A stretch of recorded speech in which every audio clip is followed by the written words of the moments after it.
दोस्तों आज हम बात करेंगे हनी टच सिरप के बारे में। जी हाँ दोस्तों, ये एक आयुर्वेदिक मेडिसिन है।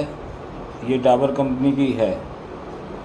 इसको गले में जलन और खांसी से राहत प्रदान करता है। बात करें इसके कंपोजिशन की तो इसमें तुलसी, मुलेठी और हनी पाया जाता है। ये सूखी खांसी और बलगम वाली खांसी दोनों में काम करता है।